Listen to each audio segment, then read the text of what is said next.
I want to call to order tonight's meeting of the Wilmington City Planning Commission.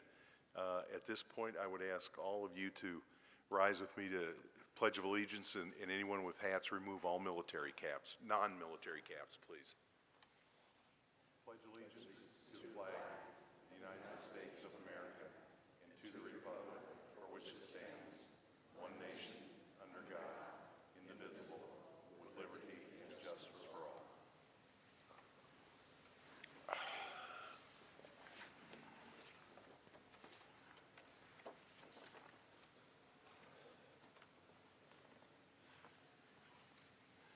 Mr. Attorney, do we have a quorum?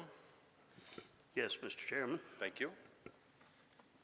And any timekeeping tonight? Madam Director, you will be the timekeeper? Got it. That was an affirmative. Okay, no absences. Let me read the following procedure statement. During this meeting, well, we're not going to have a Zoom, so okay. Planning Commission advises City Council on applications for rezoning, land development, code amendments, street closures, and long-range plans and policies. The Commission holds legislative hearings, meaning that anyone wishing to speak on a request may do so. The Commission issues a recommendation based on consistency of the request with the intent and purpose of the Land Development Code and consistency of same request with the Create Wilmington Comprehensive Plan. All matters requiring Commission action shall be presented to the Commission by the planning staff and the applicant. In situations where the planning staff is the applicant, there will only be one presentation. City staff will make the first presentation. The applicant will make the second presentation. Both presentations are limited to 5 minutes apiece. To maintain order, all presentations shall proceed without interruption unless the Commission desires to intervene with questions and comments. Public hearing. The chair will open the public hearing for those physically present wishing to speak about an item. Those in favor of an item shall be heard first, followed by those opposed to the item. A 10-minute time limit will be allowed for public comment in favor of an item. Similarly, a 10-minute time will be allowed for public comment in opposition. Staff member, already identified, will track the 10-minute time periods and will notify the speaker at the 5-minute mark, 1-minute mark, and then call time when time expires. The chair, in their discretion, may extend these time periods. All groups, organizations, neighborhoods, or similar associations desiring to comment are asked to appoint one spokesperson to present their concerns or point of view to the Commission on each agenda item. The public has been encouraged to submit their comments in writing via web-based form. All comments received prior to 3 p.m. today were forwarded unedited to the Planning Commission. All comments received will be delivered to City Council when the item advances. All comments received will be made available to the public if requested. All votes are voice votes. After proper motions are made, the chair will state the outcome of the vote and the action. All votes, appeals statement. Rezoning requests that receive an unfavorable recommendation from the Planning Commission may be appealed by the applicant to the City Council. Appeals should be in the form of a letter submitted to the city clerk within 10 days of this hearing. An item that is appealed will tentatively be heard by the City Council at a January 2025 meeting. With that, we will move forward to the agenda for this evening.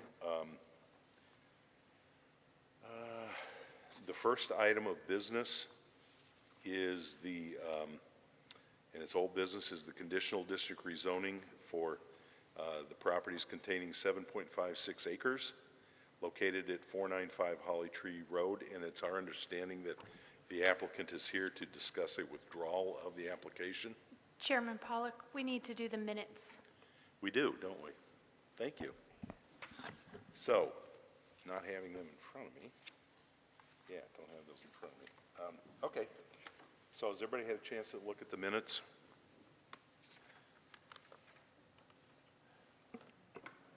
From last meeting.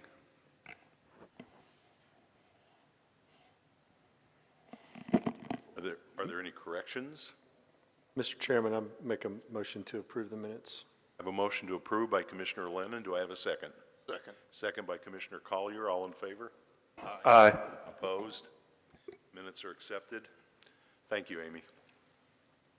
So now let's, where I was. So I understand the applicant has a representative here to speak to the commission about a potential withdrawal. Good evening, Commissioners. My name's Corey Lee. I am an attorney who practices here in Wilmington, and I represent the applicant. I've been before you before on this application.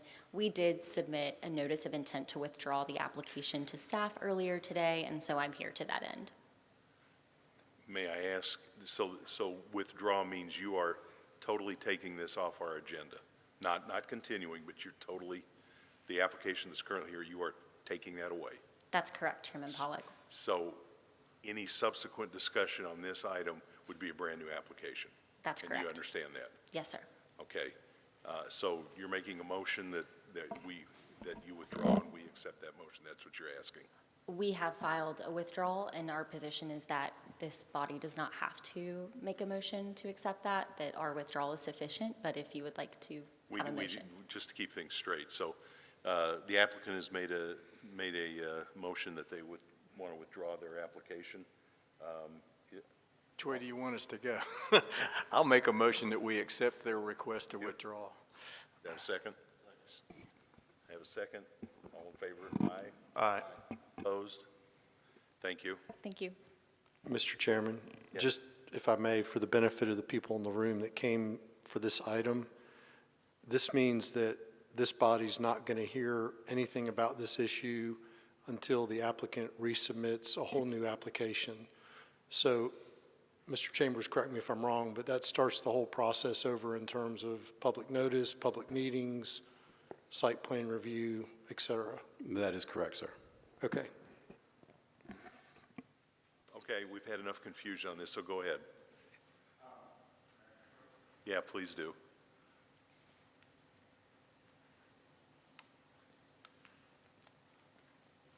So thank you. My name is Paul Haskins.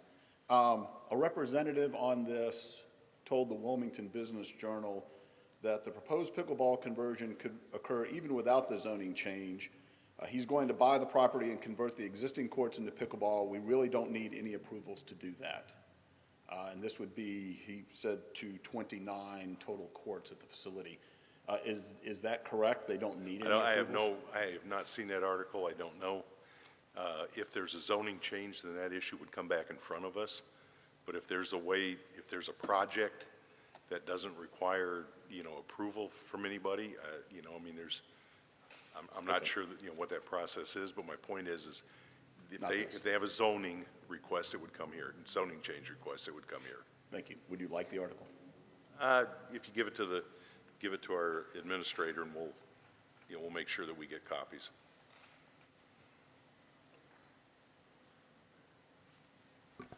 Okay, so this item. Mr. Chair, just if you allow staff to respond to that last statement.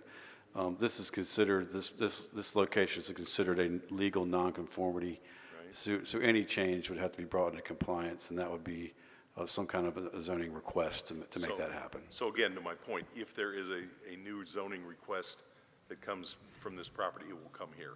That is correct, sir. Yeah, okay. That doesn't necessarily mean it would come to this board, but they would have to make a request. Exactly. Correct. But it's a brand-new process. Mr. Chairman? Sure. Just since we're splitting hairs, I think the gentleman's question had to do with a change of use in the existing facility, but Mr. Chambers, I think what you said, because it's a non-conforming use, if the use changes, i.e. tennis to pickleball? I think we'd have to evaluate the nature of the change. If it's just utilizing existing courts and restriping them, I don't think you'd see this again. But if there's some substantial changes on site, parking, more courts, that kind of thing, we would have to evaluate that as a staff as to whether that would be an expansion of a non-conforming use. So then so my question then, Brian, is how would that come to you if They would have to approach staff with the proposed changes and we'd evaluate it. okay, so building permit would start that or? Not necessarily. I would hope that they would talk to us before they submitted for a building permit for sure. Okay. And we would always encourage that, just to know what the rules are for what they're proposing. But again, for purposes of this discussion, the item that was on our agenda is closed. Any new variation on that theme would start a whole new process. That is correct, sir. Okay. Yes, ma'am.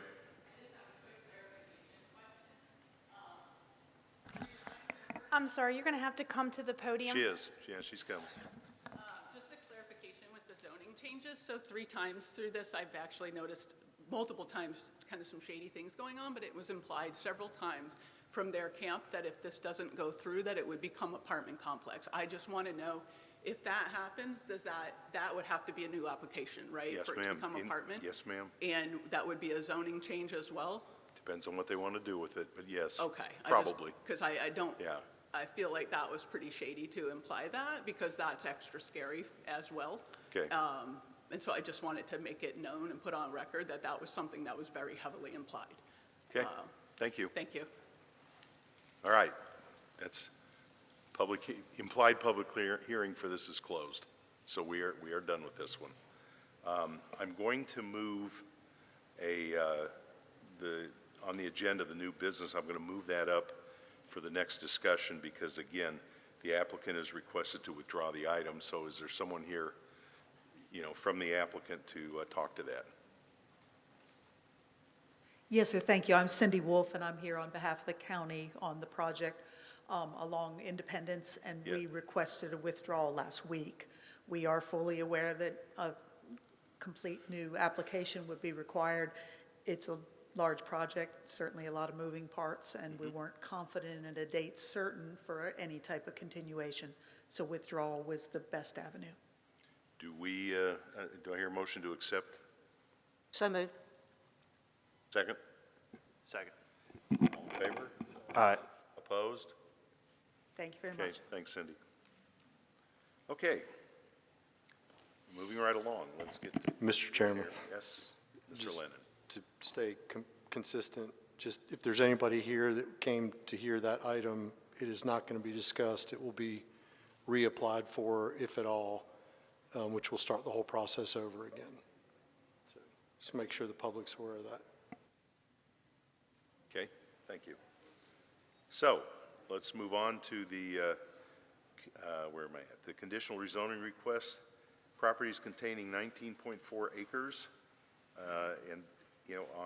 located at 7725, 7729, 7753, 7759 Alexander Road, and an adjacent parcel, New Hanover County, how's this read? Yeah, moving it to MD 17, high-density multiple dwelling residential district for a 253-unit multiple dwelling development. Patrick O'Mahony, planning manager, will present the city's case review. Mr. Chair, Yes. if I may, I would need to be recused from this item if it so moves the board. Thank you for reminding me. I need to have a motion to recuse Commissioner Collier. I'd like to make a motion to recuse Commissioner Collier from this item. Have a second? Second. All in favor? Aye. Opposed?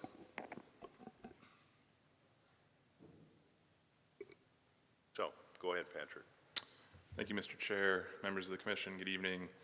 As mentioned, this is a proposal to consider the initial zoning of a property that is located in New Hanover County and is currently zoned R15 to the City of Wilmington's MD 17 CD zoning district. That is, as mentioned, the multiple dwelling residential conditional district. This again for a 253-unit multiple dwelling housing development. The site is located on the western side of Alexander Road. It contains approximately 19.21 acres. And it currently consists of a manufactured housing and single dwelling residential home uses on the site. Here's a map showing the general vicinity surrounding the request, along with some existing site conditions photos.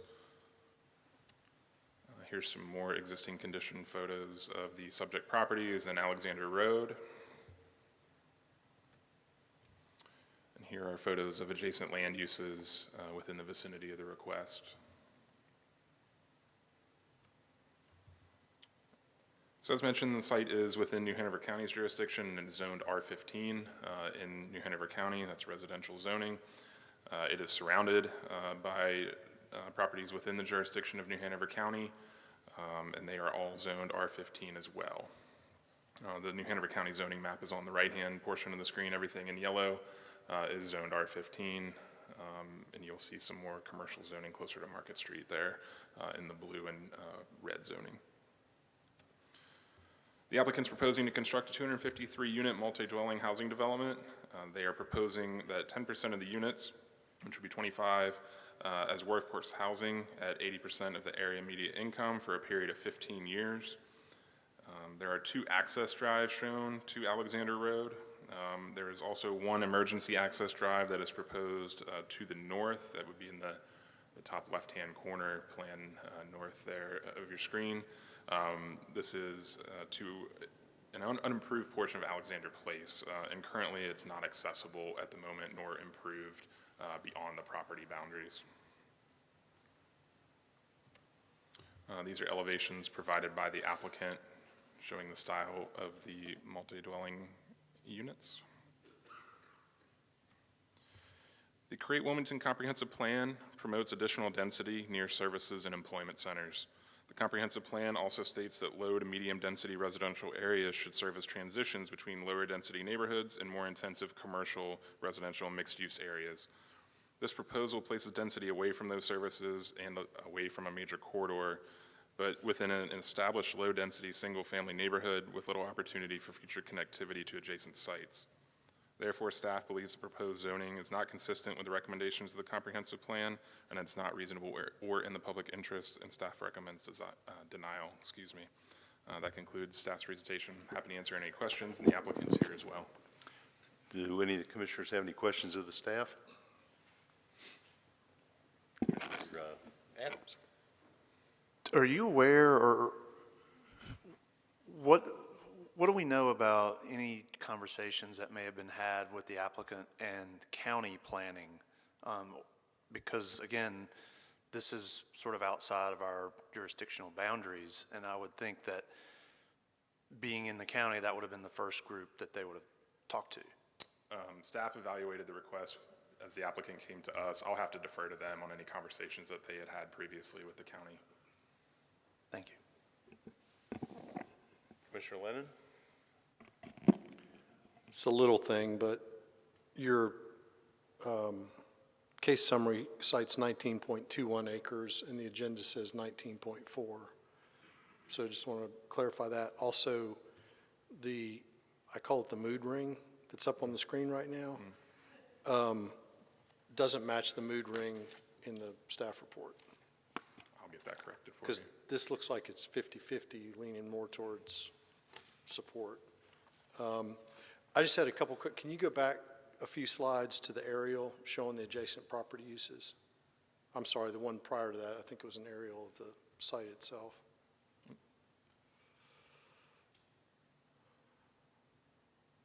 Tell me when to One more, that one. Okay. Okay, so that's Alexander Place to, I'm going to say north up there where the emergency exit's supposed to connect. Yes, if you can see my mouse, this is Alexander Place, and then the proposed connection to the unimproved portion is located here. But I believe there's no deeded access, and I'll let the applicant go into more details on that. Yeah, fair enough. So, but there are maybe 8 or 9 homes that are adjacent to the property on the north side? Approximately. Okay, and then on the south side is the church? That's correct.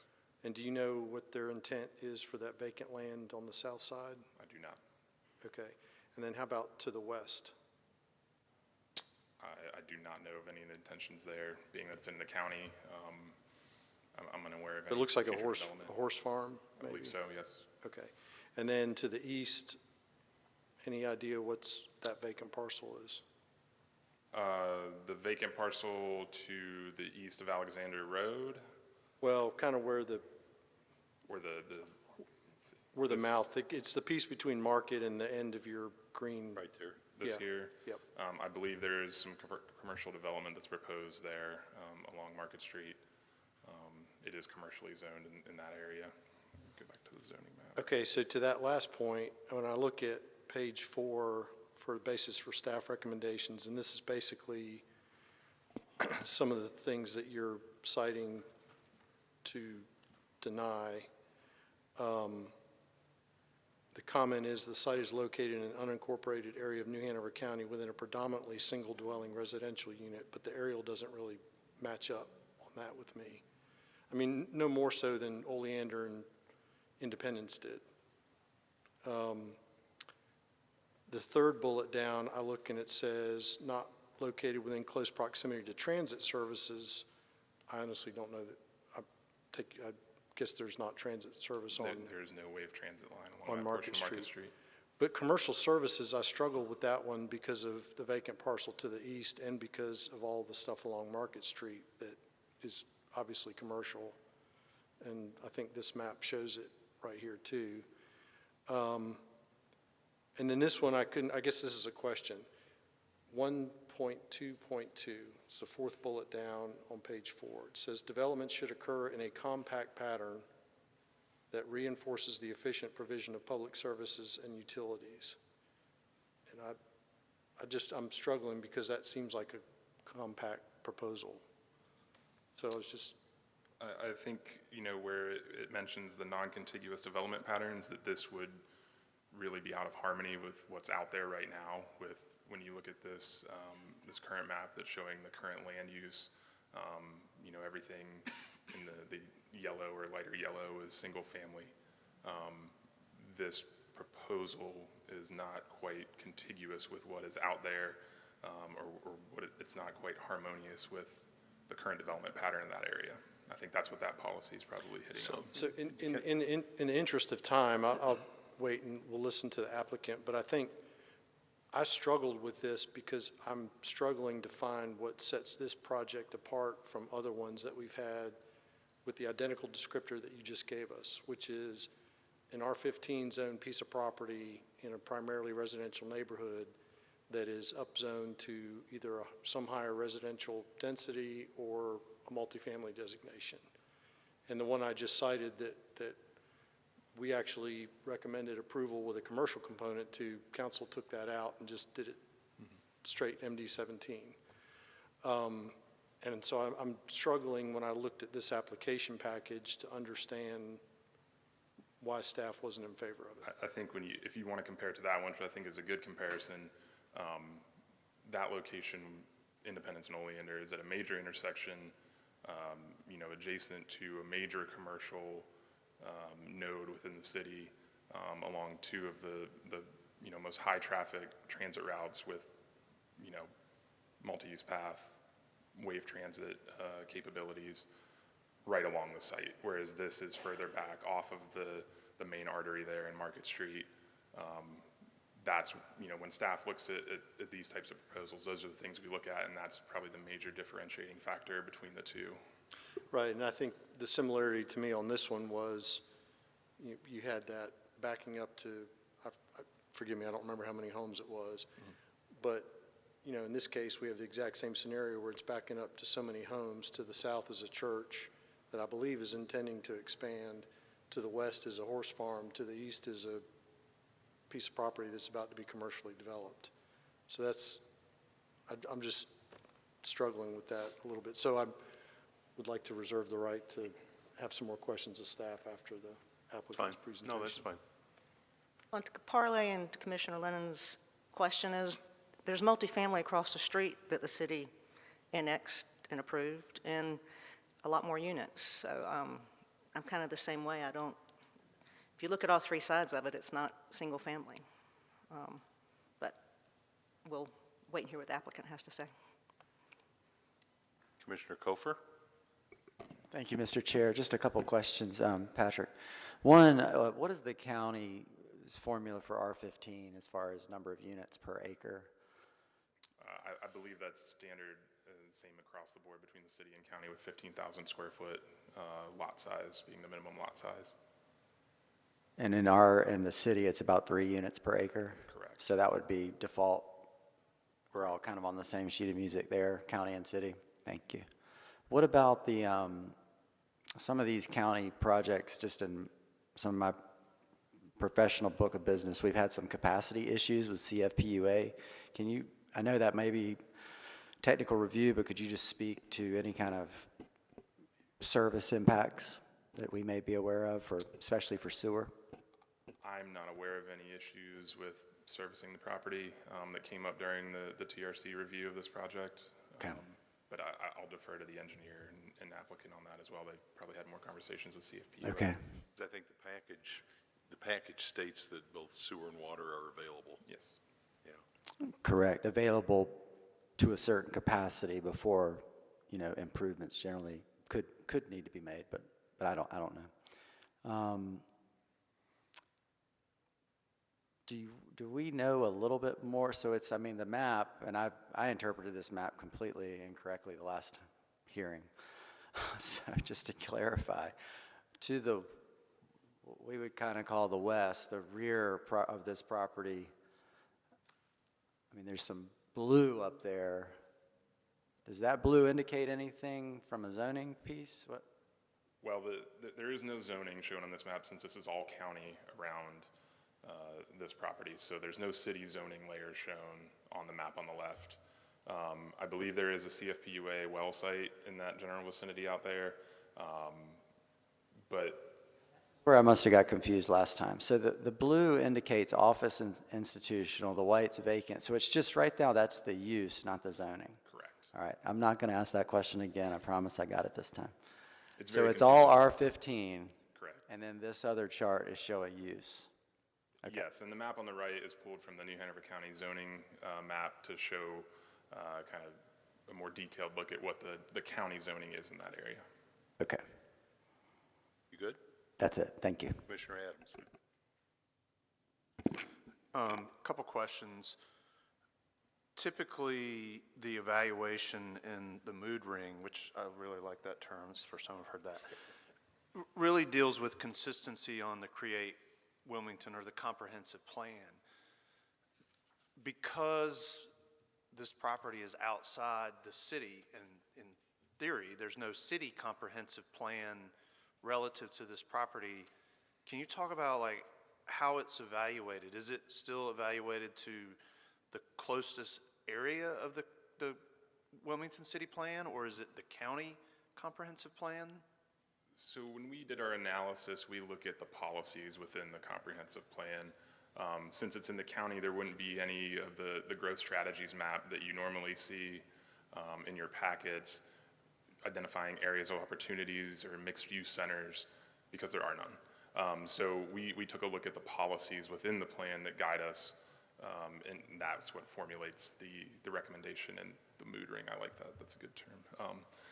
But that's where it comes from, is the policies within the plan. And one last question. Even though there's no potential city residents that probably are within the 300-foot adjacency, neighborhood meetings, notifications are sent out to county resident, any resident Correct. within. Same policy is followed. Okay, Correct. thanks. I have a question. So, and I guess this will be more to the applicant on this question that's just gone back and forth. What I'd like to understand when you're presenting is some type of a comparison between here's the city plan, here's the city comprehensive plan, here's the county comprehensive plan. Is one more restrictive than the other? I'd like to understand that. I'd like to make sure the commission is clear on that as we go through our deliberations. So it's just a comment to the applicant. Commissioner Lennon? I apologize, I forgot to ask this, and I've asked this question already, but I'll ask it again in public forum. So the applicants requested to be annexed, Correct. and if I understand, I think council already voted on that? That will be in December. In December, okay. Yeah, but The petition- to your question is, they petitioned to be annexed, and Brian, keep me honest here. They petitioned to be annexed. The council has said, we grant the petition to be annexed. They have now given us the action to determine what the right zone. Make a recommendation. Yeah, make a recommendation. Correct. This is as the to what application of the zoning. Yeah, and then this will go back to the city council. It says, if you choose to annex it, approve it, this is the zone that would be appropriate. So my question is, when an applicant like this comes forth and says, we'd like to be annexed, and we go through the procedural matters that were just discussed, what happens internally with the city to make sure that capacity issues, fire service, police, all those things are addressed? Right. When we receive an application, we send out an internal request for financial analysis, some feedback from all the entities that you mentioned right there to ensure that those services would be provided for the application. And those are responses that are documented in your packet. So on the financial one, they'll pay city taxes in addition to county taxes? I believe so. Yes. The answer is yes. I don't want to get too far out of my lane. I know, I saw a nod over here, but Yes, the financial analysis also basically looks at what the cost to the city might be. So it's looking deeper. I'm not, like Pat, I'm not going to go too far into it, but we do send it to our finance department, just like we send it to our other departments to identify any potential issues or concerns that they have. so they do, I'm guessing, but it's some kind of equation like here's projected tax revenue, here's cost of additional fire coverage, police coverage. I would assume, but again, I'm not going to get too far into it. I know we send it to them, they give us a report that goes to the council. Okay, thanks. So to, again, follow that stream for a minute, that would say, okay, on an ongoing basis, here would be incremental costs, whatever. Is there any kind of what I'll use the phrase, initial setup cost involved to become part of the city? I mean, we talked earlier about, potential capacity evaluation on the sewer, water line, things like that. Is that part of the equation as well? If there's, I'm not sure I can speak to that. I think that would be something that the utility authority would have to speak on regarding utilities. Okay. Okay, well, I'm seeing a head nod, so we're going to defer to the applicant on that question. Okay, anybody else? Patrick, thank you. Yeah, thank you. At this point, I'd ask the applicant to come forward.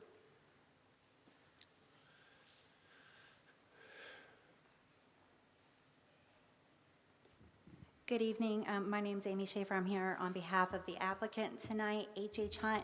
I have with me the development team. We have representatives from H.H. Hunt, as well as McKim & Creed and DRMP, who did our traffic analysis. Mr. Chair, from the get-go, I'm going to ask if you might give me some leeway with a little bit of extra time based on some of the questions that you all had. I'm going to try to add those into my presentation as we go. And Amy, that's fine, because I want to make sure, for the public record, that we've kind of flushed all this out. And thank you, sir. I everything's appreciate that. documented, so go ahead. Mr. Chair, I'm just going to request for the timer standpoint, do you have a time frame in mind? Let's start with 15 minutes, and then let's go from there. Is that fair? Sir. Yes, sir. Very. Okay. Thank you. Thanks, Linda.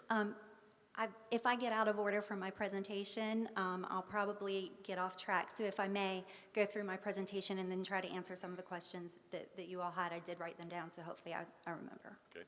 Okay. First of all, I'm here on behalf of H.H. Hunt, like I said. They are a family-owned owner-operator of their residence homes. Their apartment living, as you can see, they do have some in Virginia, but they are throughout North Carolina and South Carolina, and they are hoping to come into the city of Wilmington. Again, just an aerial of where we are. Yes, that is a horse farm behind us. No, it is not going to stay a horse farm behind us.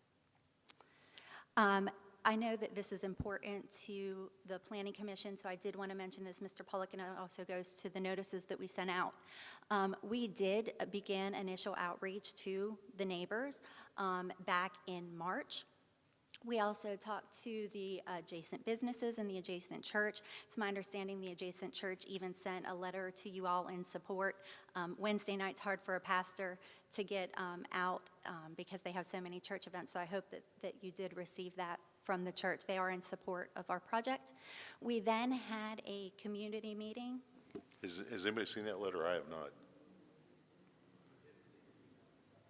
I haven't seen it, so, okay. Go, no. That's all right. Go ahead. Okay. Okay, thanks. Sure. I do know that back when we started the community meetings, the church did send a email letter to planning staff, and then I think there were some comments that came in through the portal as well. We had our community meeting. In addition, because it is a mobile home park right now, the owners of the mobile home park had a meeting at that same time for the residents who live there to discuss the fact that they'll be moving. The realtors were wonderful in helping to relocate some of those residences and talk to them about what would happen as we move forward with this. After the community meeting, we continued to go through TRC, Design Adjustment Committee, and made site plan changes. So even after that, we sent another update letter to the community letting them know of the site plan changes. I will take time here to answer, Mr. Adams, your question about county. H.H. Hunt came directly to the City of Wilmington. Their very first meeting was with the City of Wilmington and City of Wilmington staff. It was a completely different plan at that time. It was closer to the 17 to 18 units per acre that you saw at Aberley. They were mostly 4-story buildings. The design was completely different. Staff said no. And they also said, hey, why are you coming to talk to us? This is in the county. Go talk to the county. So H.H. Hunt went and talked to the county. But due to a lot of various considerations, the fact that the City of Wilmington has their own stormwater review, which nothing against the state DEQ local office.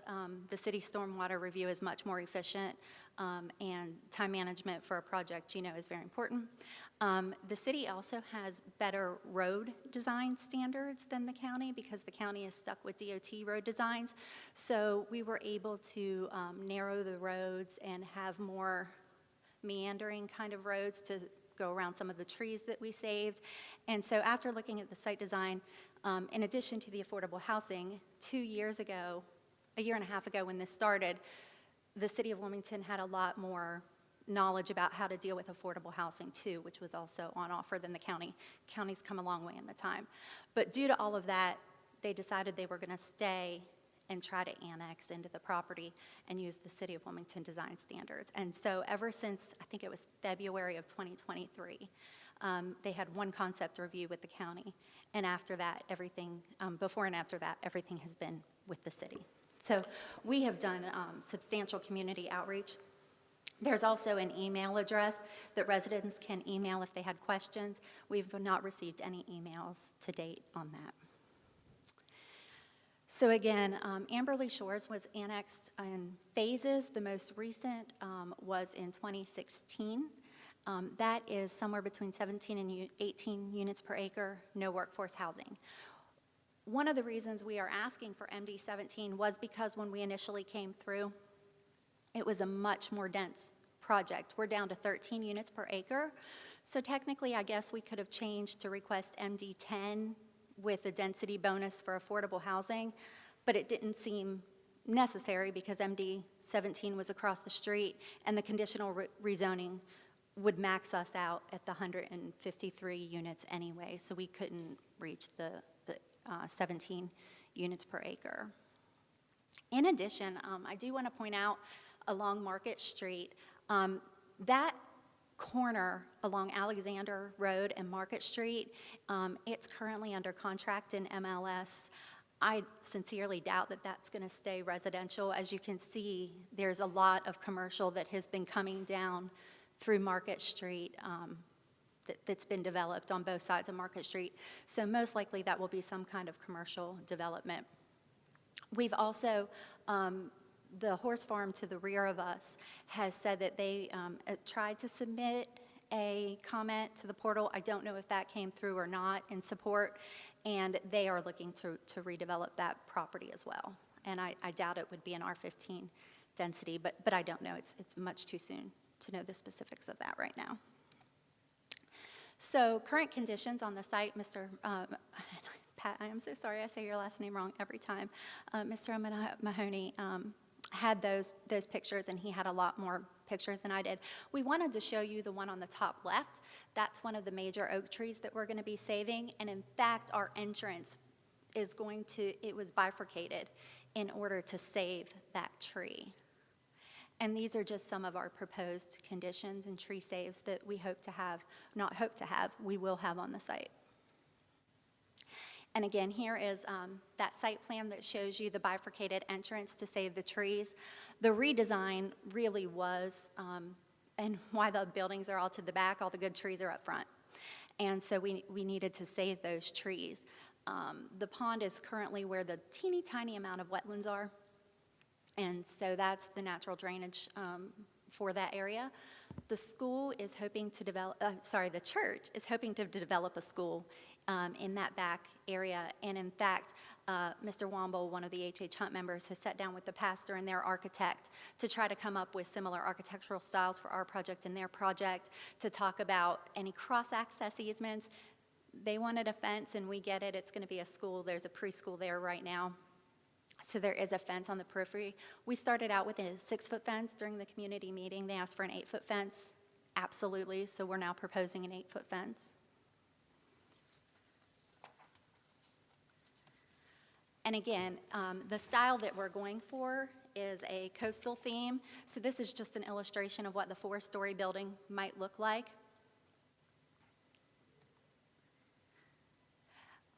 We did think it was important to talk about that buffering and how the 4-story building, which will also have an elevator, which is a unique opportunity for people who need apartment living but can't walk up to the third or the third story. The elevator in the 4-story building would allow a different demographic to rent here. It is centered on the site, as far away from any adjacent residences as you can see, and what will be the school. And so we did a cutaway so you could kind of see the buffering and the distance between what is there and what we propose. And we just have that as well for the pond and then the 3-story building. We've also set 1-story garages around the periphery so that you can see that the 1-story house is adjacent. They go to the 1-story garages, there's some parking, and then you have the 3-story and then the 4-story. Some of the amenities, these are highly amenitized neighborhoods that H.H. Hunt provides. Fool's fire pits, grill stations, picnic areas, a multitude of open space, the dog park, the EV charging stations. The city requires 2% EV charging stations. We are proposing 10% in either the garages or the outdoor parking spaces. That's in addition to a bike maintenance facility that we're going to have, all the bike parking that's required to connect to the multi-city, to connect to the multi-use path on Market Street. Traffic is always a question, and I have my traffic engineer here if you have any questions, but I will tell you, we did do a traffic impact analysis, and we have to add a right turn lane on the southbound into Alexander. There are no lefts, but there is a protected U-turn to the south with a light, and then there is a light up at the Audi as well. So nearby services. I know staff said that there are no nearby services, but here are the nearby services. And where did we come up with this? How did we come up with this? Because there's no comprehensive plan, there's no growth node to look at in this area because it is an annexation. So what did we go to? Well, first we looked at the Market Street Corridor Study, which has a lovely map, but I already have a lot of examples.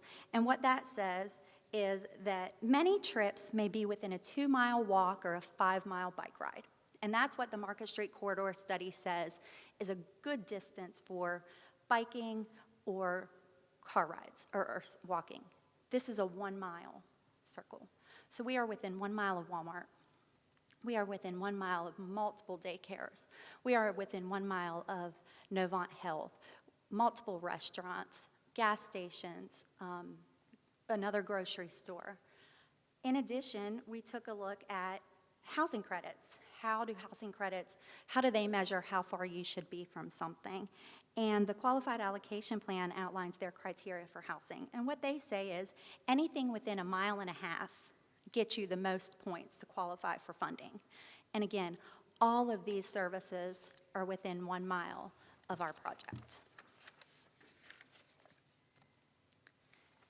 Tree preservation. I love the picture of the cypress on the right of your screen. These are all going to be saved. There's a cypress grove that's going to be saved. Is that my time? Oh, good. that are going to be preserved on site. And again, just some of the existing conditions. In addition, there are contaminated soils on site. There's about 16 cubic acres. We're going to be cleaning that up in addition to all the debris on the site. I do want to say one of the questions was water and sewer. There's not water and sewer on site right now. The residents were talking about how their well water is so dirty, they can't even wash their clothes there. And I don't know the owner, but I think she might be elderly, and the homes just haven't been, the neighborhood just hasn't been kept up. The roads aren't safe. They were talking about that. We will be connecting to water and sewer. So just briefly, and I've got more slides for any questions that might be helpful. Conditional zoning requirements, because we do still have to meet these. So what changed or changing conditions to justify the passage of the amendment? Water and sewer is now available. The annex property on the opposite side of Market Street is the same. Market Street improvements that will assist traffic conditions. In fact, the Market Street improvements in front of our project are said to be done by the end of 2024 when we talk to DOT, and the need for affordable housing in the area. So again, here are the sewer connections and the existing water line. We'll be connecting to those. I don't want to misspeak on the CFPUA issue, but we are going to have to upgrade. We have a lift station on site, and we are going to have to upgrade the pumps. We will do that. That is at our expense, no expense to the city or the residents. So that will be at the developer's expense. But there would then be capacity. Revitalization through infill development, environmentally friendly growth by clustering development, housing close to existing transit, employment and services, and tree preservation. So again, this is the city policy. Development should create places, streets, and spaces that are visually attractive, safe, accessible, functional, inclusive, have their own distinct identities, and maintain or improve the desired character.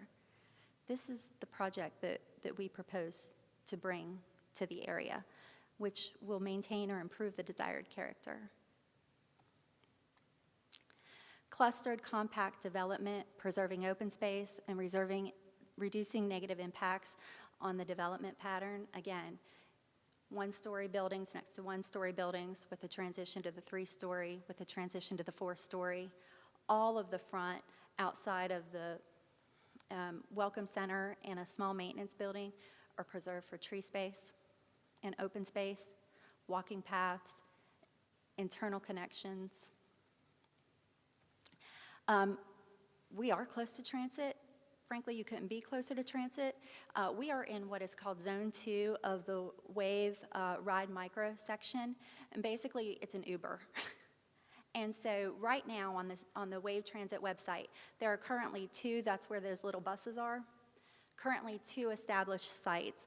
We spoke to Wave, and once we get established, if we get approved, we can even have one of those little buses, one of the microtransit stops at the front of our site. That was my time. I'm almost done. Hang on just a minute. So time's up. Amy, how much longer do you have? I've got 2 more slides. Okay, and then we'll jump into questions. Thank you. Thanks, Linda. Mix of housing types. Again, we've already talked about this, I think, that the 3-story and 4 stories. Again, the top slide is from the comprehensive plan showing buffering, and the bottom slide is Aberley Landing. They look identical.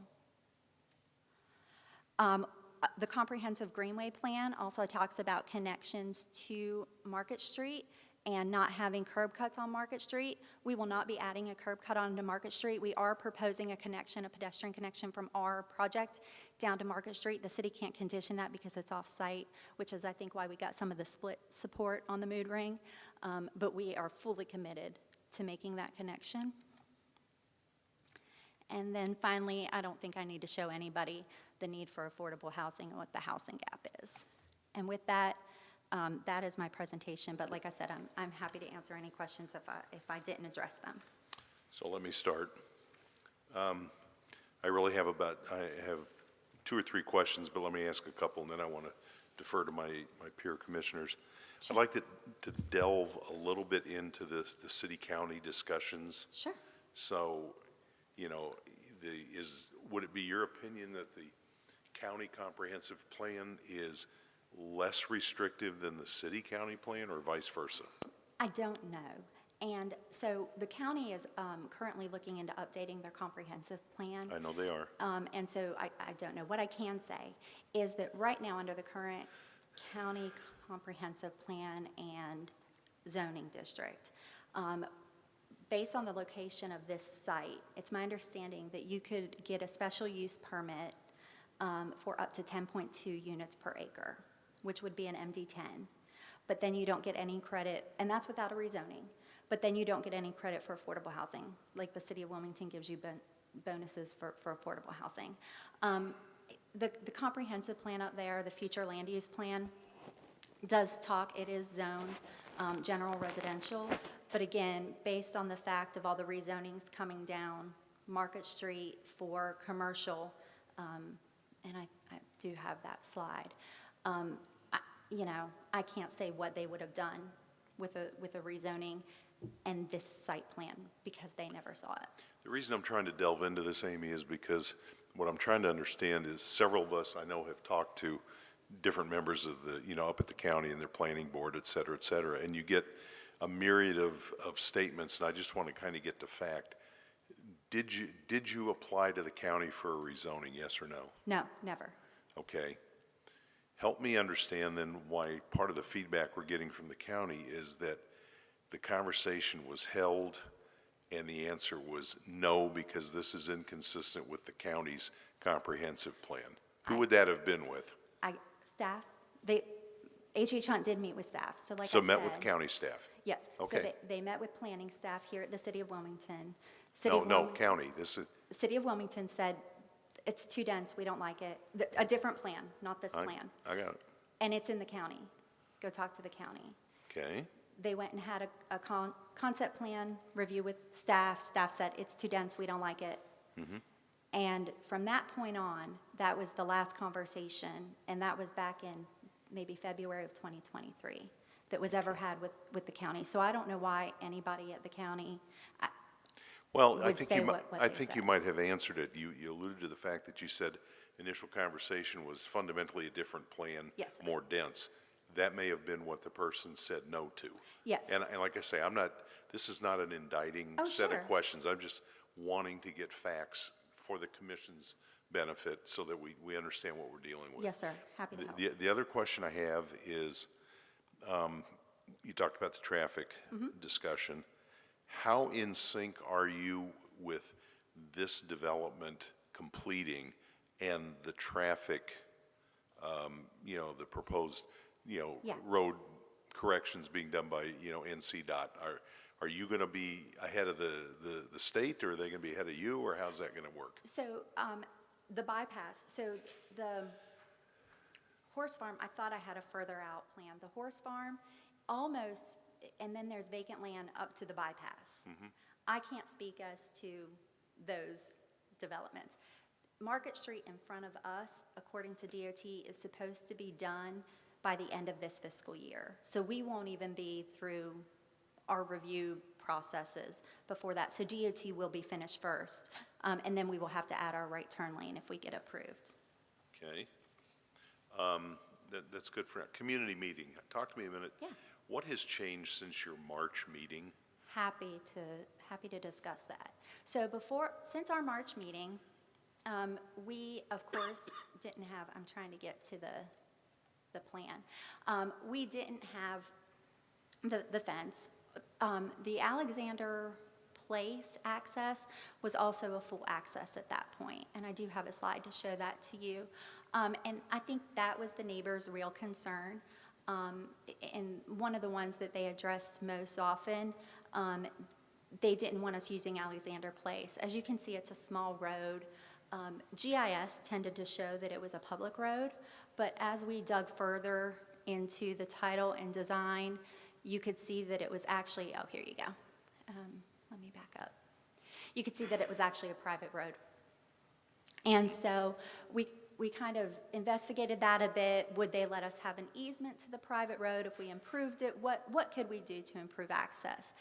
And my office did a lot of title searching, and what we found out was actually, we don't know who can improve it. The road was never turned over to the HOA, so it's still in the developer's name. The developers have died, there's heirs, and the portion off of the cul-de-sac that comes into our property is not improved.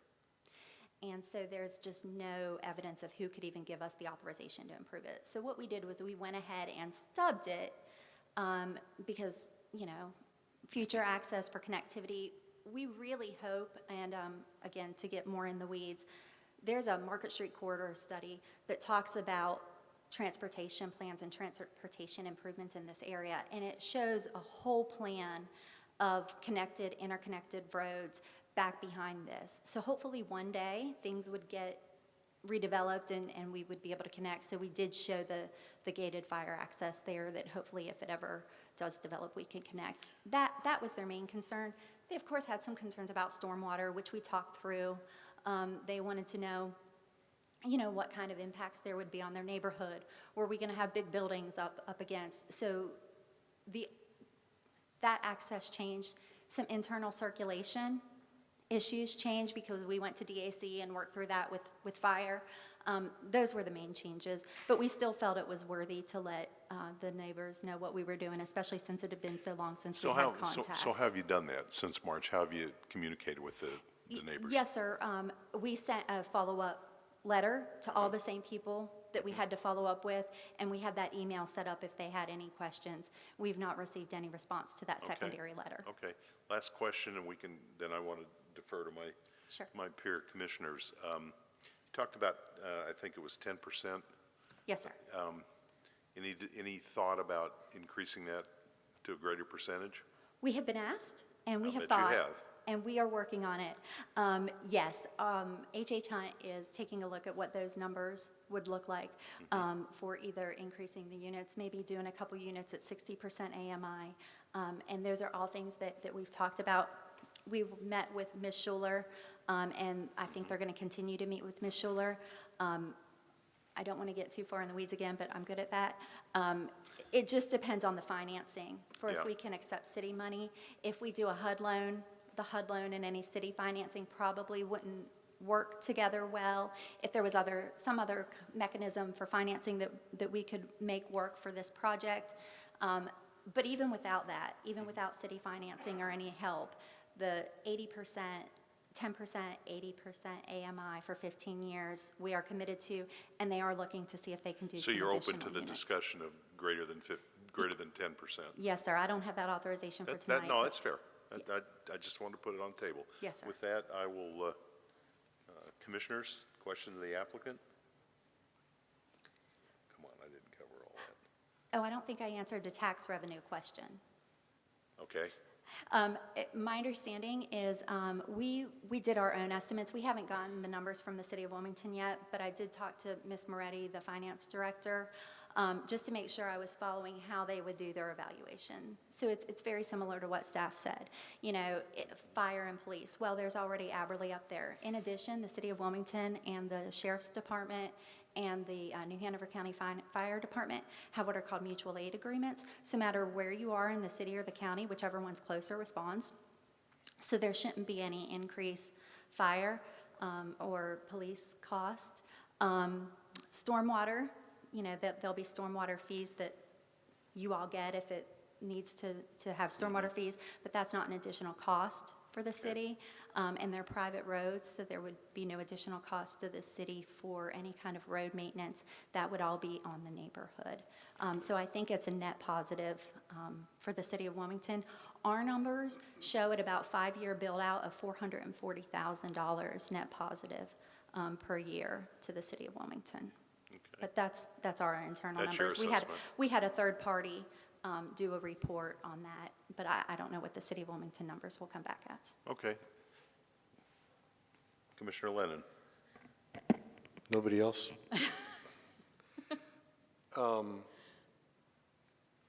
So the 440,000 was your projected tax? Yeah, I have a slide on that too. I thought you might. I didn't know what would be helpful to have, so we just pulled a bunch of extra slides. Oh, if you guys want to know what the rights of way around us are and why we couldn't connect to any of those, even though we tried. Let's see, there we go. So this is our estimates of what the tax revenue would be to the city of Wilmington. Okay, so this project's 19 acres, right? 19.4. 19.4. So 19.4 times 2.5 means you could put 48 homes there roughly? I went to law school because I don't do math, but yes, if that's what Okay. you say.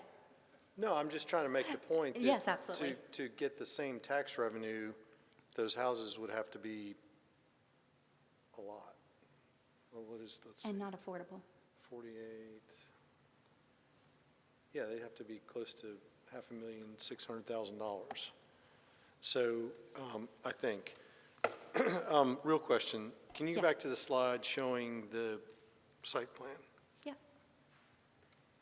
Sorry, I apparently don't compress my pictures well enough, so it takes a while to get there. Is That's that one good?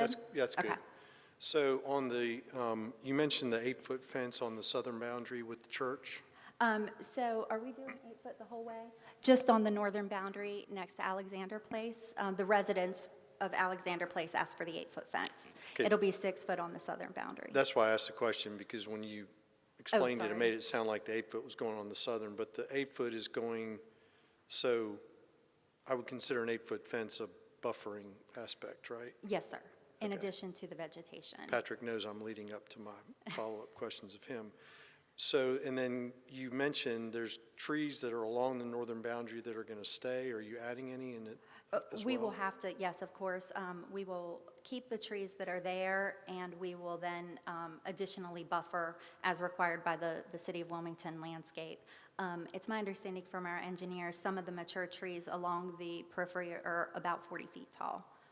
So the approximate distance from the property line to the first garage is how much? Can I check with my engineer on that? Sure. Thanks. Do you think so?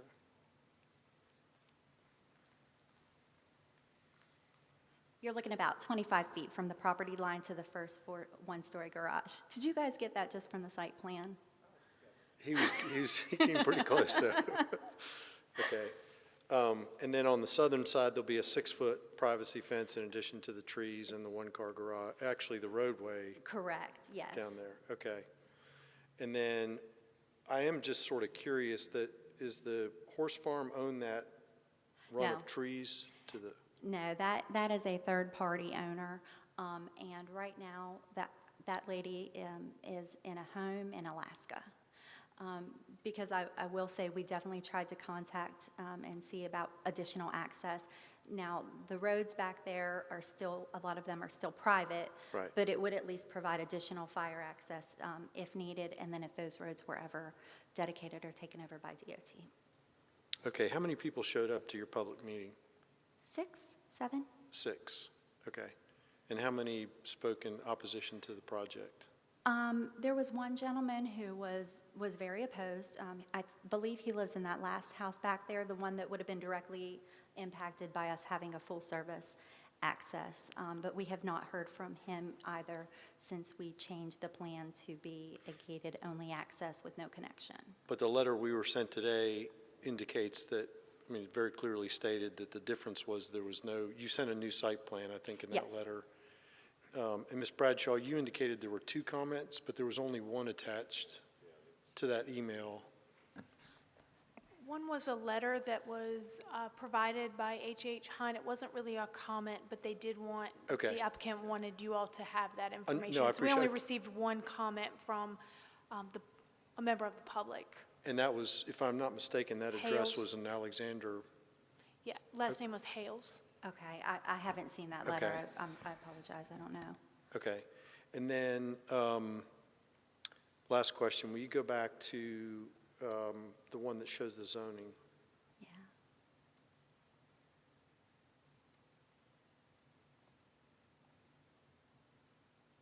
You got some big slides. I know. We just wanted to make sure, it was a little bit of a complicated project, so we wanted to make sure we had enough information.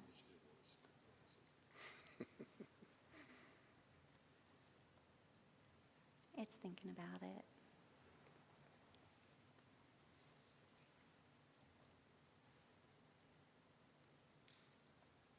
Almost.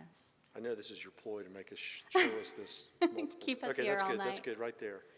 Okay. What is all that to the east of Amberley Shores?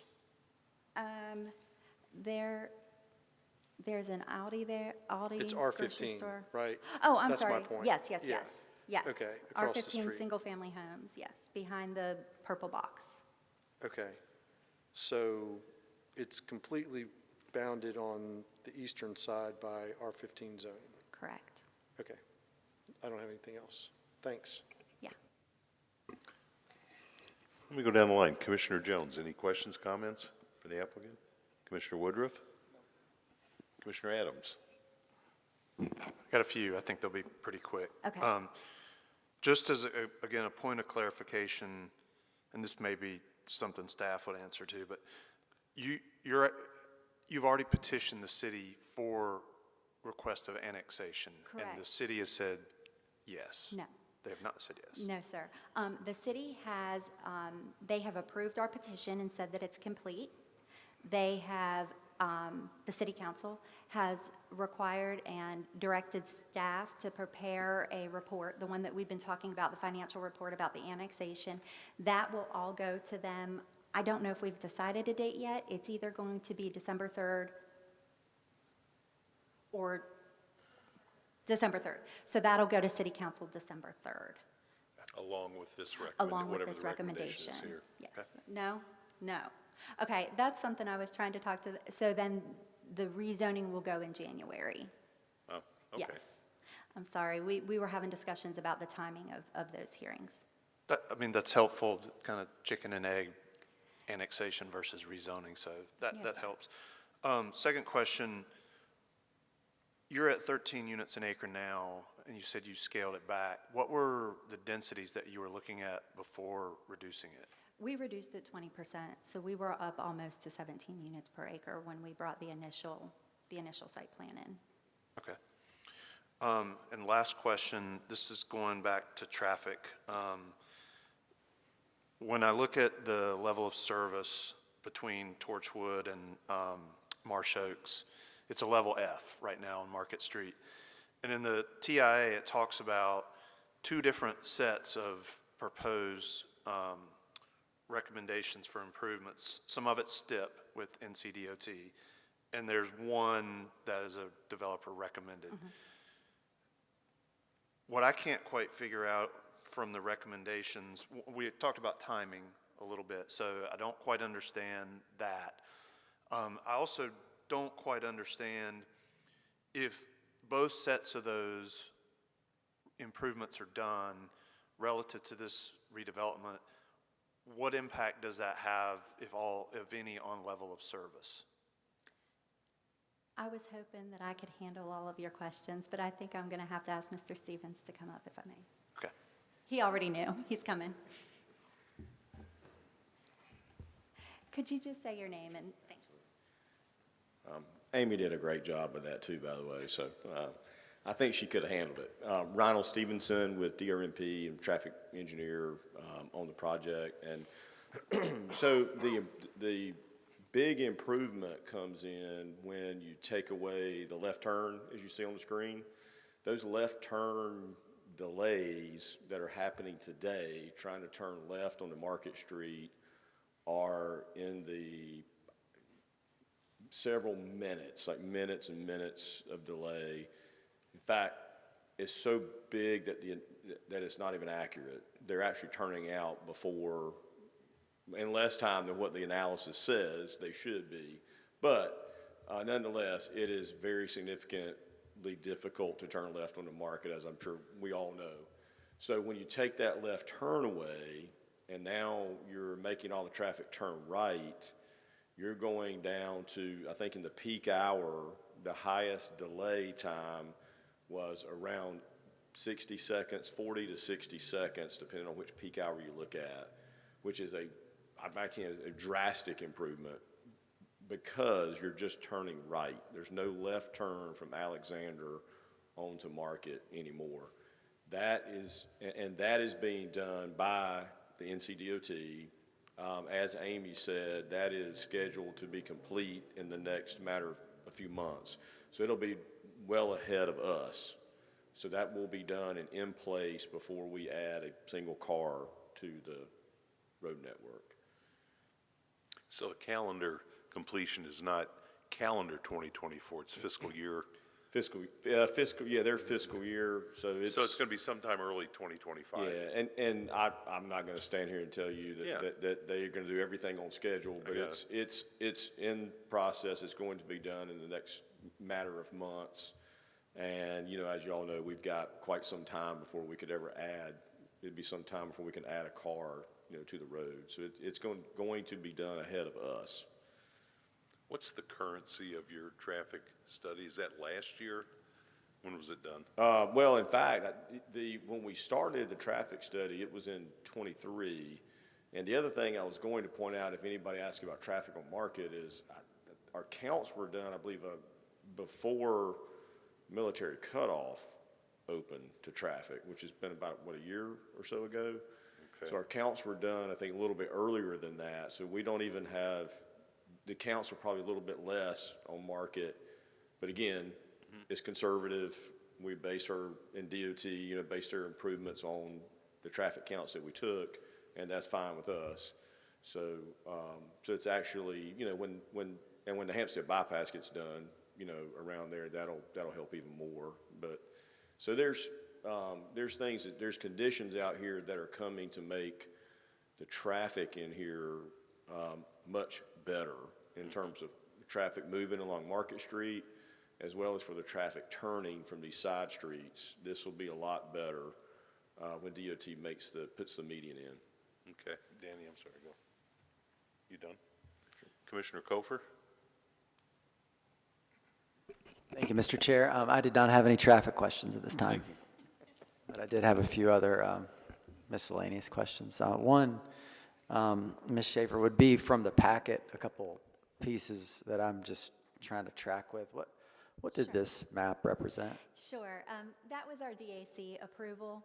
So the Design Adjustment Committee, you have to show that you're within a certain feet, a certain distance from public through roads. And so because that back access cannot be fully connected, it's just a gated access, we had to prove that we had sufficient circulation and access. So the Design Adjustment Committee approved all of those variances and waivers. So that's what that is showing. Okay. All right, thank you. Yeah. And then in your application, which is in our packet, it may not look like this when you turn it in, I don't know, but it starts here. I've got it, yeah. And then it goes to, it's not numbered, but page 2 in mine. At the very bottom of that, Yeah. there's a blue box. Yeah. Did you insert that box? I did, so that's from the City of Wilmington Comprehensive Plan. And that is the beginning of the page. And so it kind of split that in the next page. Like this? Yes. And so that is the policy that we pulled to show how we thought we were complying with the comprehensive plan.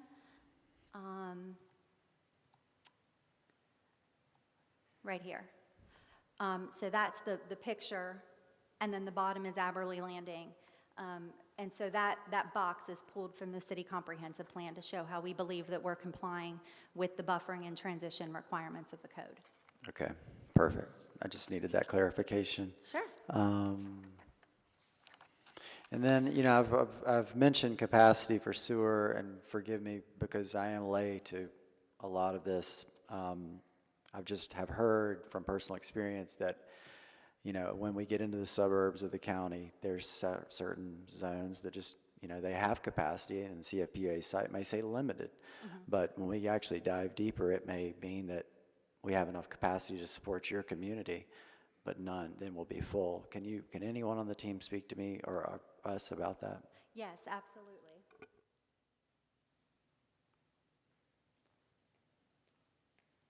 Hello, everybody.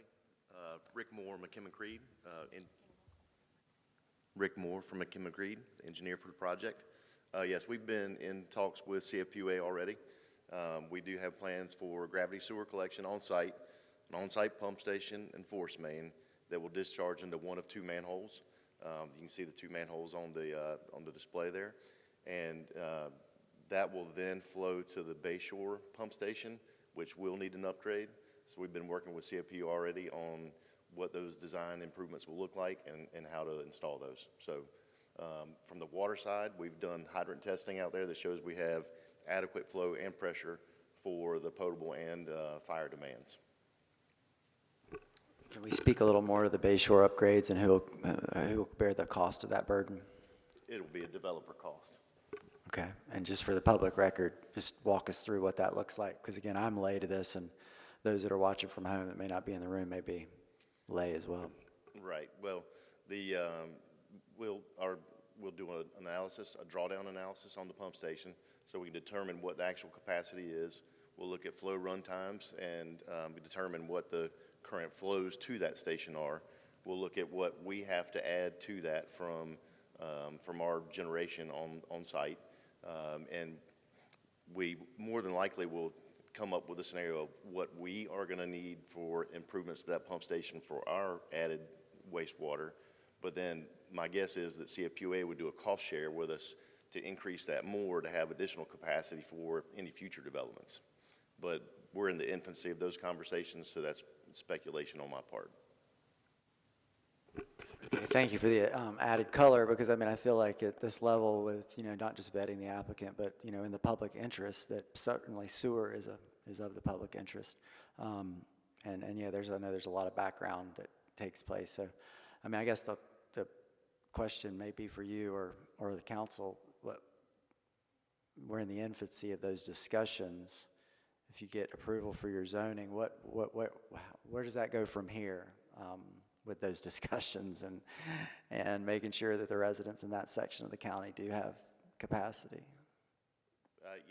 That's more in the design phase of the project, and since we're still in the rezoning process, we don't go but so far in the design discussions. Okay. All right, thank you so much, Mr. Moore. Thank you. Thank you.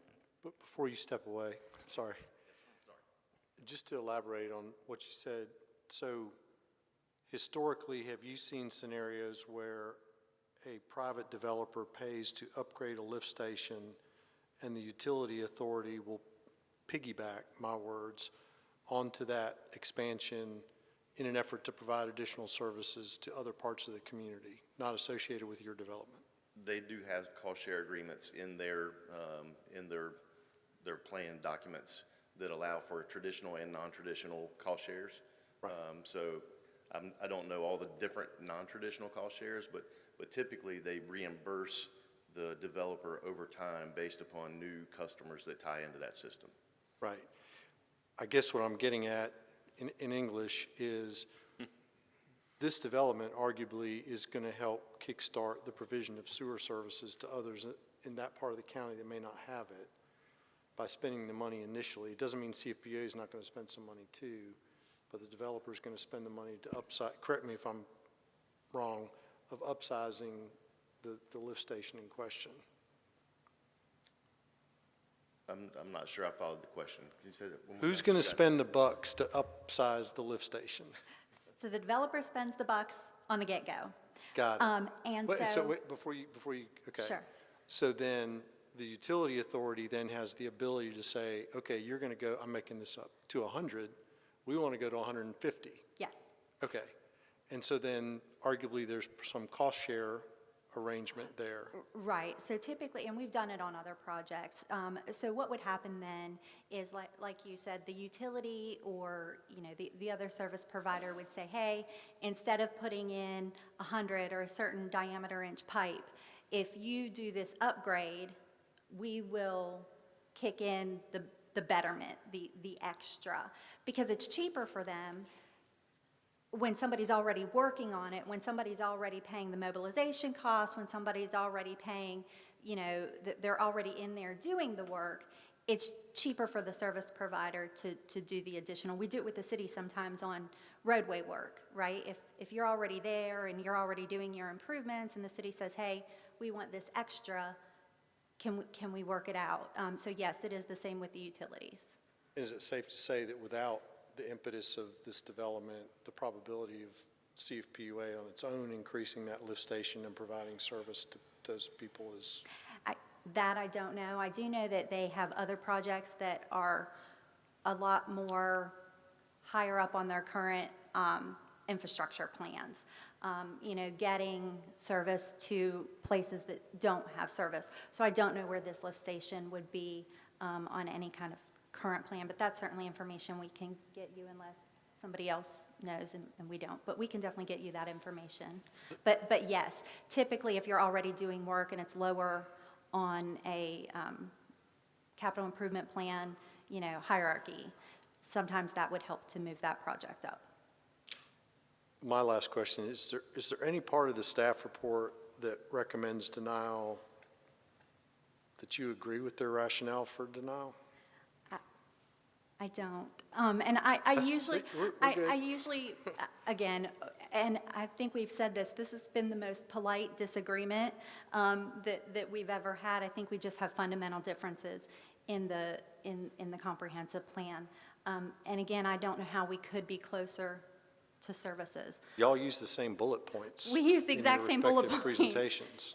And that's, yeah, I just, respectfully, I think we just have a fundamental disagreement about the location and the development pattern of the area. We're looking to see what is coming.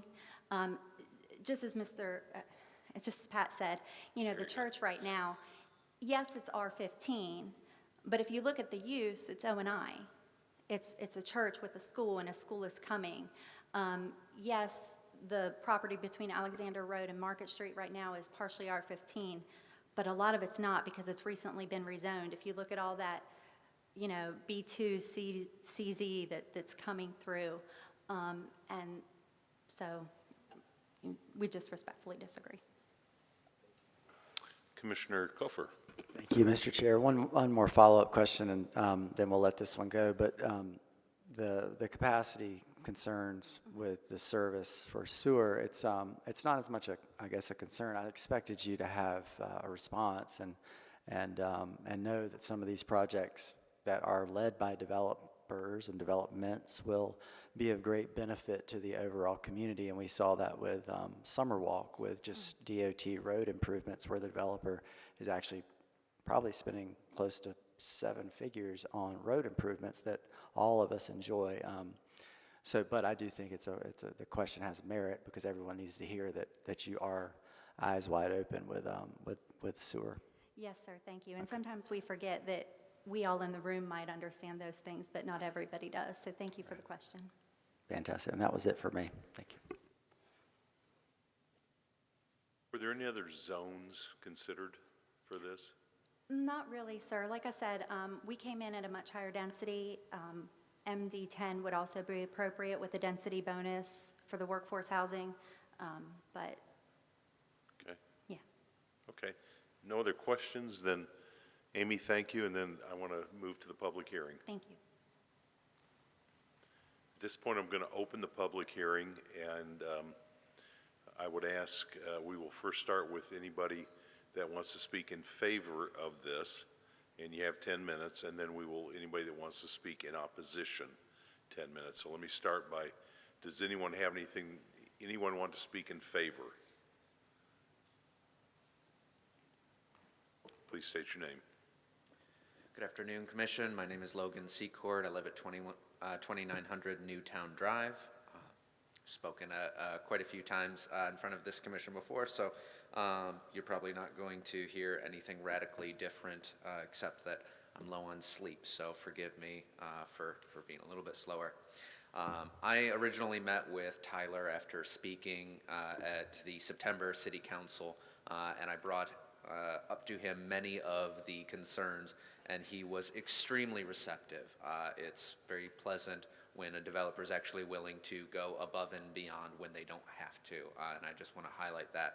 Some of the concerns that I brought up and always bring up are around sustainability. As you can see on this site plan, they did a great job at trying to move things towards the back of the site, which will do a lot of preservation of some trees, not just the specimen trees that are required, but some of the additional tree cover that they didn't have to do. They did it to create a better development plan and be better to the environment. I brought up various sustainability measures around greenscaping around the pond there that might help with that, as well as various other sustainability ideas, which he was very receptive to and open to. I would say that, sustainability is something that should be considered in every development, and sometimes we, pay a little bit of lip service to it, but we don't really make commitments, and this is the type of, designs, even, bifurcating, you can see on the southern access, so that they can preserve really nice, very old trees. Additionally, I brought up what Commissioner Pollock had around the affordability. I presented to the City Council in September that we've done an excellent job at satisfying the supplies shortage, but we are still struggling with the affordable supplies shortage. I've spoken to them as recently as today, and they have gone through and are evaluating various affordability bands above and beyond the 80% threshold. From what we can see, we've done a great job at the above 80% AMHI affordability bands, and they are looking at kind of deeper affordability around the 70 or even 60%, and has promised me that that will be defined before we get to the City Council, because I'll be speaking there too. So it's really nice, again, to see a developer willing to go above and beyond what the requirements are for rezoning, because he understands the needs of our community. As just for some of the staff's concerns, I would say that this is not a residential area. This is halfway between my barber and my coffee shop. I think I'll have a 30-minute wait for my coffee now at Casablanca after this goes through. But you can see, just knowing this area around Market Street, new apartment complexes going up on both sides of Market Street, Walmart down the street, Harris Teeter down the street. You're right there, not too far at all from the military cutoff intersection. So I would not characterize this as really a residential area. I would say that this is one of the few infill sites still available that is going to provide a lot of opportunity, and really isn't useful for any other developments, as Commissioner Lennon highlighted, that to get the amount of tax revenue and looking at this site, there's really not opportunity for, say, a single-family home residential development on a site this small that would actually provide value. So in short, this development is going above and beyond in various factors: community engagement, sustainability, and affordability, and I hope that you guys will all support it. Thank you. Thank you. Is there anyone else that would like to speak in favor of the project? Is there anyone who would like to speak in opposition to the project? Is there anyone who would like to speak to the project one way or the other? Okay, then I will close the public hearing, and I guess I would look to discussion amongst the commission. Commissioner Woodruff. Just real briefly, I've sat here quietly, and I appreciate everything. To me, well, it's not frequently that we, as a group, do something contrary to what the staff has done, but personally, on this one, I am. The technical stuff I'm impressed with, the plans I'm impressed with, the presentation I'm impressed with, but I'm just looking back historically to one issue that Mr. Lennon brought up at Independence and Oleander, and this commission and city council approved that with issues greater than this one never even thought about. And so I struggle with what the staff did, not that it's right or wrong, but just they came up with a conclusion that I can't follow, and I'm going to be in favor of this one. Okay. Commissioner Jones? I agree. Okay. Commissioner Lennon, anything? I mean, I'm not asking for a vote yet. I already talked too much, so. I had some pithy comment I was going to make, but I won't. Commissioner Adams. So, I mean, I agree a lot with what Ron said. I find myself not normally in disagreement with staff, but based on what I see, based on the precedents, again, I think the plan is actually doing a lot to center the development as far away from the borders as possible, and they are preserving a lot of the existing natural amenities out there. A little bit of a question procedurally, since the petition for annexation goes first, if council says no to that, where does that leave this? Just, because that would be in December and this would be January? Excuse me, if council ends up not approving the annexation, this will just be dead on arrival. They have 60 days from the time they adopt an annexation petition to establish zoning. That's why the zoning comes afterwards. But if the annexation doesn't approve, this just goes away. Thank you. But to Commissioner Adams' point, they're going to get two chances to vote on this. One is to accept the annexation, and the second is to accept the zoning. That is correct, but that's why this commission needs to pass a recommendation on the zoning, so they have an idea of what the discussion was before they consider the annexation, so they have all the information. I get that. I'm just clarifying the steps. Okay. Anything else? Commissioner Kofer? All right, so where am I? I would say that, you know, the question we have to ask ourselves is, do we agree with staff's opinion or not? I find myself agreeing this time. We certainly always don't agree. Evaluating these policy documents, of course, there's a lot of discretion and a lot of different interpretation. For me, because we do not have a comprehensive plan or growth strategies maps that, you know, apply to this area, it just boils down to a pure gut check. I like the project, I like the site plan, I like the fact that we're adding density to preserve trees, we've got a great amount of open space. But I look at this like, you know, okay, so let's say hypothetically that Wilmington was allowed to annex and we continued our annexation schedule before it got stopped in the early aughts by the state. Well, we would have probably gone into Ogden and we would have probably been all the way to Porter's Neck, and there's a good chance we would have gone all the way to Monkey Junction too. So then I say, okay, I don't have a map to look at, let me connect the dots. The intersection of Market and Military Cutoff, that would be a big circle for one of our mixed-use centers and our commercial nodes that we talk about in our growth strategies maps. Going north, Middle Sound Loop and 17, Middle Sound Loop and Market. Same thing would apply at Porter's Neck and Market. What do we do in between those big circles? We don't do this. Not on Oleander, not on Independence. We keep it back, we keep the pattern of development, we put the people near the services. So just looking at the linear progression of Market, this project doesn't check that box for me. Again, I think it's great, it looks fantastic. I could see this on the corner of Independence and Carolina Beach Road all day long. What I have a heartburn with is the distance it is from Market Street, one. I don't think I like the optics of Wilmingtonians thinking we're coming into residential areas off the main arterials with this type of development. I actually did a little quick map and measured from Market to the back of Walmart is almost the same distance as Market to this pond that we see up on the screen right now.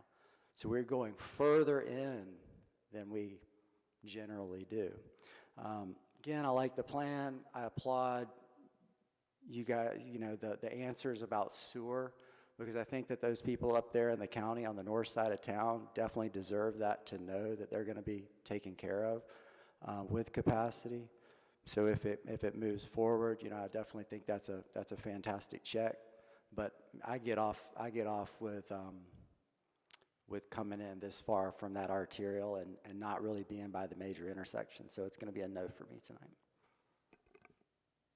I just have one question for the staff. Do you guys see any issue with kind of like an island of MD-17 sitting amongst city zone, sitting in the middle of county R-15?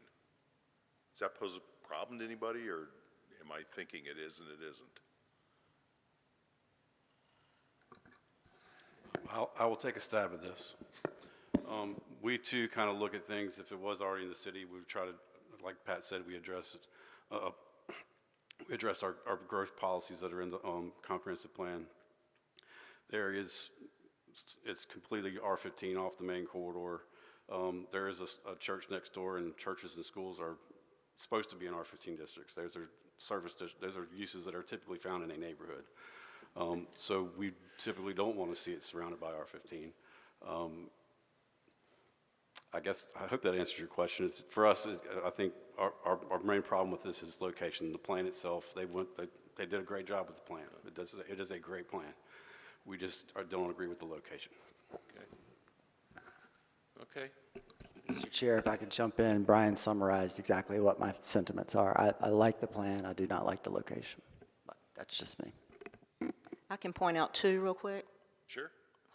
Evolve's Project Hawthorne and The Range are in the middle.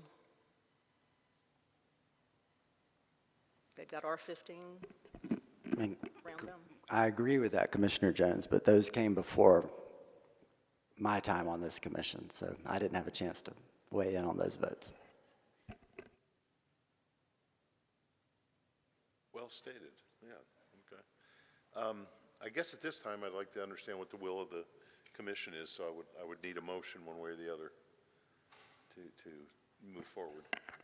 Mr. Chairman, I'm prepared to make a motion.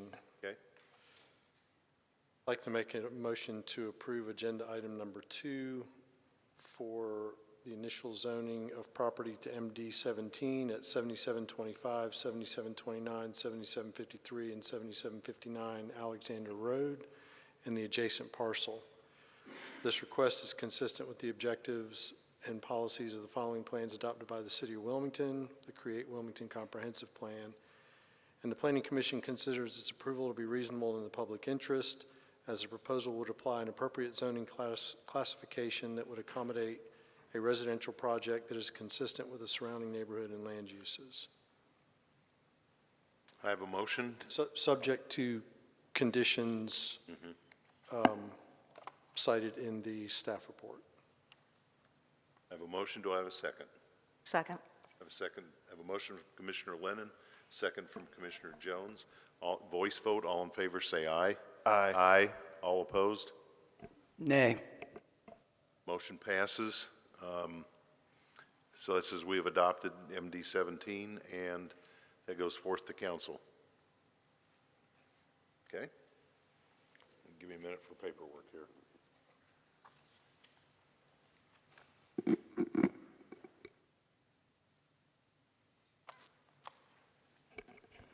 Okay, that concludes that agenda item. Good luck with your project. So we are at the point, other business items from the commission. Any items from the commission? But before we do that, we should, motion to reinstate Commissioner Collier. I'm seeing a nod. I'm seeing a moved. Commissioner Kofer motion. Second. Second. All in favor? Welcome back. Aye. Well, yeah, welcome back. So now let's go to any items from the commission. Mr. Chairman. Go ahead. I'm sorry, but I just, Yeah.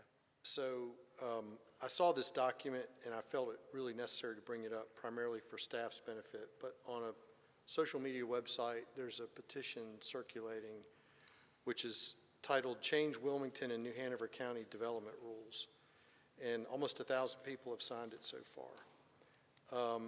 And it alludes to projects being approved with no controls, with no oversight, with no planning, et cetera. And so for the record, I just wanted to sort of read what they're proposing and get feedback from Ms. Painter and Mr. Chambers on the record as to, so people understand, whoever's watching, that there are actually guardrails, to use Commissioner Adams' comment.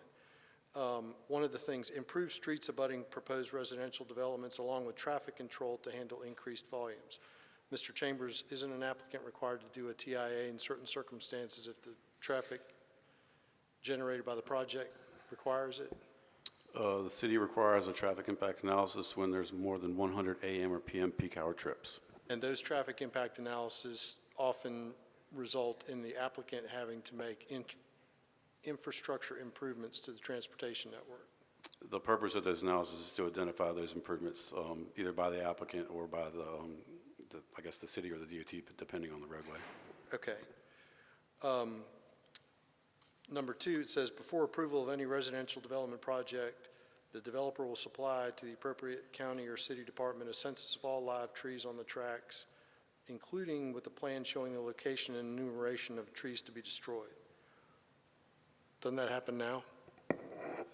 I'm sorry, I didn't hear all of that. A tree survey. Don't you have to do a tree? And all trees that fall in the protective class have to be surveyed and provided with the application. And those are pretty clearly defined in the Land Development Code. Yes, sir. Okay. And then, this is my favorite, that it should be the responsibility, I'm just going to pick on the city aspect of this, that the city council annually report to citizens each of the following: the maximum traffic load of every street, road, avenue, or highway of more than 2 lanes, along with the then current percentage of that load in use. Can somebody from staff tell me, does DOT not have a traffic count website that measures traffic count historically going back 20 years for all state-owned roads? The DOT, along with the Metropolitan Planning Organization, maintain a traffic count database, which is updated annually. And is that private, or is it available to the public? It's available to the public, as far as I know. Okay. Maximum capacity of every public water supply facility within New Hanover County, along with what percentage of that capacity then currently is in use by each of the facilities named. Does the CFPUA, to your I know we're not the CFPUA, but does the CFPUA track water and sewer availability as was just discussed with the last project? I can't speak specifically because I don't work for the CPA like you mentioned, but I believe that is their responsibility to do that. Okay. I'm just bringing this to the attention of the commission because, frankly, I don't know if it's a misinformation issue, if it's a naivete issue, and I don't say that to be insulting in any way, shape, or form, but this is what the general public thinks happens when they see a site cleared for development.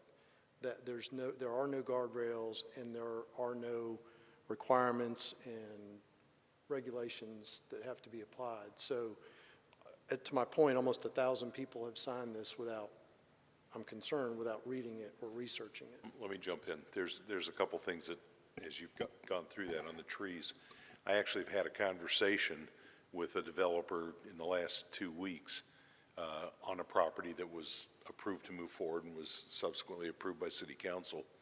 And I asked him a question that was along this line because of the confusion of, yes, they've done a tree survey. I get all that.